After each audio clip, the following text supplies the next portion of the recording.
The ruthless genius. How Hannibal Barca terrified Rome for 15 years. Picture this. It's 216 BC, and 50,000 Roman soldiers lie dead on a single battlefield. The ground is so soaked with blood that the nearby Aufidus River runs red. Roman senators are abandoning their posts. Mothers are forbidden from weeping in public because the sound of grief might spread panic. The republic that will one day rule the known world is on the verge of complete annihilation. And the man responsible?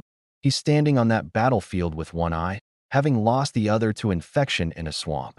He commands an army of mercenaries who speak different languages, worship different gods, and have been marching for 3 years straight.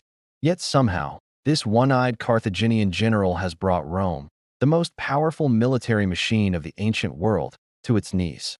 His name was Hannibal Barca, and this is the story of how one man's brilliance nearly erased Rome from history. To understand Hannibal, you must first understand Carthage. Located in modern-day Tunisia, Carthage wasn't just a city, it was a maritime superpower. While Rome was still conquering its Italian neighbors, Carthage controlled trade routes across the entire Mediterranean. Their ships carried Spanish silver, African ivory, and Phoenician purple dye to every corner of the ancient world. But in 264 BC, Rome and Carthage went to war over Sicily. This First Punic War lasted 23 years and ended in humiliation for Carthage. They lost Sicily, paid crushing tribute to Rome, and worse, they had to watch Roman treachery up close when Rome seized Sardinia and Corsica while Carthage was dealing with a mercenary revolt. Hannibal Barca was born around 247 BC, right in the middle of this war.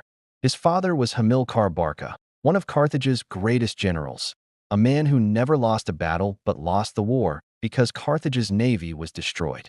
The name Barca meant lightning in Punic, and Hamilcar lived up to it. Here's where history gets dramatic. Ancient historian Polybius, writing just decades after these events, records that when Hannibal was 9 years old, his father took him to a temple. There, before the altar of Baal-Hamon, Hamilcar made his son swear an oath. Hannibal placed his small hand on the sacrifice and vowed eternal hatred toward Rome. Think about that for a moment. At an age when most children are playing games, Hannibal Barca was being forged into a weapon pointed at the heart of Rome.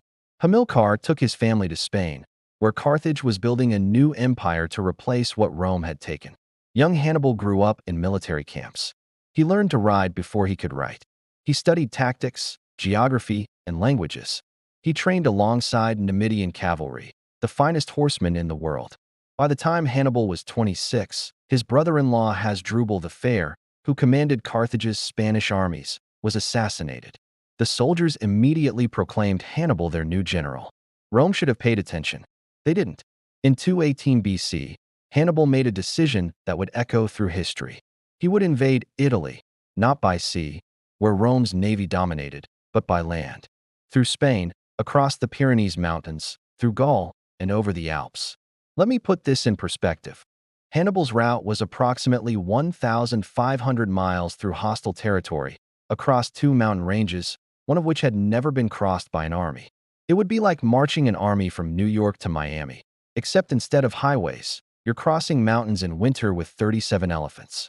Yes, 37 elephants. North African war elephants, each standing 10 feet tall. Hannibal departed New Carthage, modern Cartagena, with approximately 90,000 infantry, 12,000 cavalry, and those 37 elephants. The army was incredibly diverse. Libyans with their long spears, Iberians with their distinctive falcata swords, Balearic slingers who could crack a skull at 100 yards, Numidian light cavalry, and Gallic warriors seeking glory. The crossing of the Pyrenees cost him 13,000 men to mountain tribes. Crossing the Rhone River required building rafts large enough to transport terrified elephants, an engineering marvel that took days. The Roman historian Livy, though writing centuries later from Roman sources, describes how Hannibal fooled a hostile Gallic tribe by sending troops upstream to cross secretly, then attacking the Gauls from behind while his main force crossed. But the Alps, that's where mythology and history blur. We know from Polybius that it was late October when Hannibal began the crossing. Early snow had already fallen. The passes were narrow, barely wide enough for elephants. Landslides killed hundreds. The army faced attacks from mountain tribes who rolled boulders down on them. Then came what Polybius called the most terrible moment. A massive landslide had completely blocked the path forward. The army was trapped on a mountain shelf barely wide enough to stand. Behind them, the pass was collapsing. Ahead, solid rock. Hannibal's solution? He ordered his men to build enormous fires against the rock face. When the stone was red hot, they doused it with sour wine, the acetic acid causing the heated rock to crack and fracture.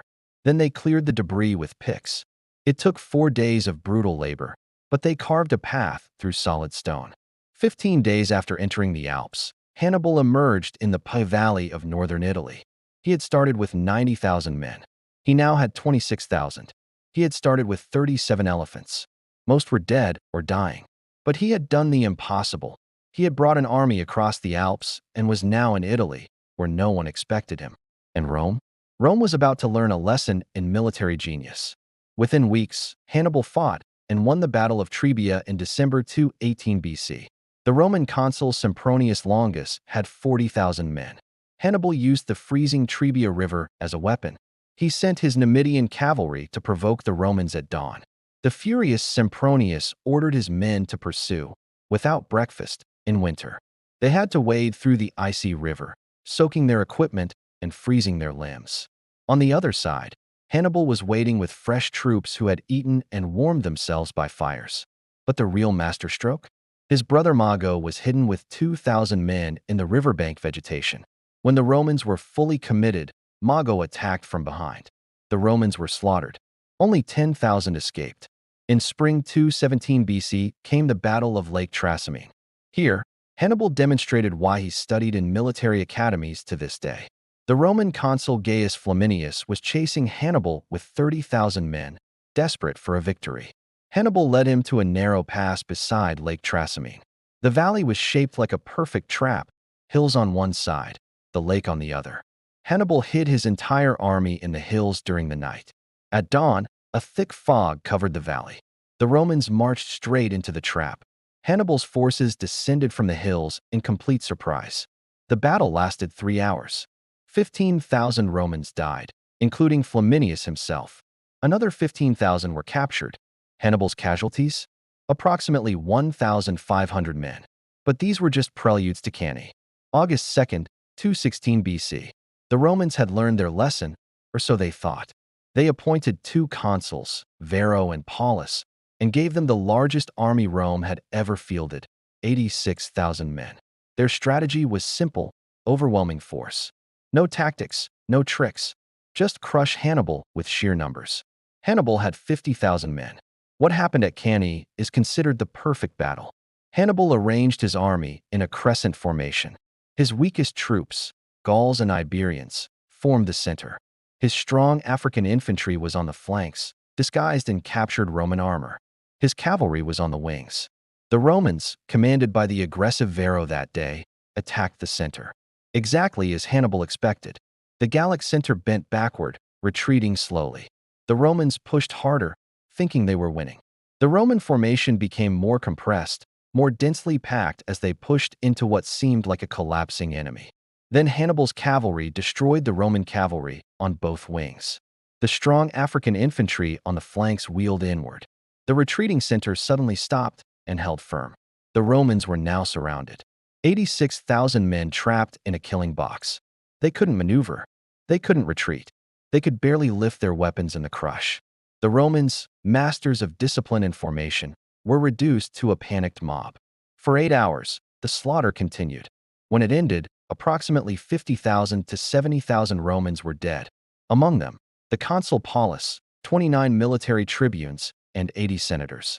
Some sources claim it was the deadliest single-day battle in history until the Somme in 1916. Hannibal's casualties? About 6,000 men. After Cannae, Rome should have surrendered. Any rational civilization would have. They had lost multiple armies, their best generals, and much of their political leadership. Several Italian cities, including Capua, the second largest city in Italy, defected to Hannibal. But Rome didn't surrender. This is where you see why Rome eventually conquered the world. The Senate forbade public mourning, rationed grief to 30 days, and immediately began raising new armies. They appointed Quintus Fabius Maximus as dictator. Fabius implemented a strategy that would bear his name, Fabian strategy. Don't fight Hannibal directly. Shadow his army. Harass his supply lines. Deny him battle. Wait. Outlast. It worked. Without siege equipment, too heavy to bring across the Alps, Hannibal couldn't take Rome or other major fortified cities. His allies sent no reinforcements. Rome controlled the seas. And here's the cruel irony. Hannibal had asked Carthage for support multiple times. They refused, instead directing resources to Spain and Sicily. For 13 years after Cannae, Hannibal remained undefeated in Italy, but unable to force Rome's surrender. He won battles at Herdonia, Nemistro, and Herdonia. Each victory was brilliant. Each victory changed nothing. Meanwhile, a young Roman general named Publius Cornelius Scipio was studying Hannibal's tactics. In 210 BC, at age 25, Scipio captured New Carthage in Spain using Hannibal's own tactics of surprise and speed. By 206 BC, Rome controlled Spain. In 203 BC, Rome made a brilliant strategic move. If they couldn't beat Hannibal in Italy, they'd force him to leave. Scipio invaded North Africa, directly threatening Carthage itself. It worked. After 15 years in Italy, Hannibal received orders to return home. Polybius writes that Hannibal wept as he left Italy, not from fear, but from frustration. He had won every battle but lost the war. On October 19, 202 BC, at Zama in North Africa, Hannibal faced Scipio. For the first and only time in his military career, Hannibal had numerical advantage, roughly 50,000 men to Scipio's 40,000. He even had 80 war elephants. But Scipio had studied Hannibal too well. He created gaps in his formations for the elephants to pass through harmlessly. He secured the Numidian cavalry, Hannibal's traditional advantage, for Rome. When the armies finally clashed, Scipio used Hannibal's own tactics from Cannae against him, encircling the Carthaginian wings. For the first time, Hannibal was defeated. It wasn't even close. Carthage lost approximately 20,000 men. Rome lost about 1,500. The treaty that followed destroyed Carthage as a power. They lost all territories outside Africa, their entire fleet except 10 ships, and had to pay 10,000 silver talents over 50 years, an impossible sum designed to cripple them economically. Hannibal survived. He became a civil magistrate in Carthage, reforming taxation and fighting corruption. But Rome never forgot him. In 195 BC, they pressured Carthage to exile him. Hannibal fled to the eastern kingdoms, serving as a military advisor to various kings fighting Rome. For 20 years, he ran. Rome's hatred pursued him across the Mediterranean. Finally, in 183 BC, trapped in Bithynia, modern Turkey, with Roman forces closing in, the 64-year-old Hannibal took poison rather than be captured. His last words, according to Livy, "Let us relieve the Romans from the anxiety they have so long experienced, since they think it tries their patience too much to wait for an old man's death." Here's the historical irony that makes Hannibal's story immortal. He failed. Carthage was destroyed completely in 146 BC. The Romans literally salted the earth where it stood. Rome went on to build an empire that lasted 500 years in the west and 1,500 in the east. Yet today, 2,200 years later, everyone knows Hannibal's name. His tactics are taught at West Point, Sandhurst, and every major military academy. The double envelopment he perfected at Cannae influenced warfare from Napoleon to Schwarzkopf. Military historians debate his strategies. Generals study his campaigns. Meanwhile, who remembers Varro, the Roman consul who commanded at Cannae? Or Sempronius, defeated at Trebia? History forgot the victors of individual battles and remembered the genius who lost the war. Hannibal Barca proved that a single brilliant mind could challenge an empire. That impossible odds could be overcome with courage and intelligence. That even in defeat, greatness echoes through history. The oath that 9-year-old boy swore in that temple? He kept it. For 35 years, Hannibal Barca terrified Rome. He didn't destroy them, but he came closer than anyone else ever would. And perhaps that's the real lesson. Sometimes the greatest legacies aren't built by winning everything, but by fighting so brilliantly that even your enemies immortalize you. Subscribe for more untold stories from history. Next week, Queen Zinga, the African queen who checkmate Portugal.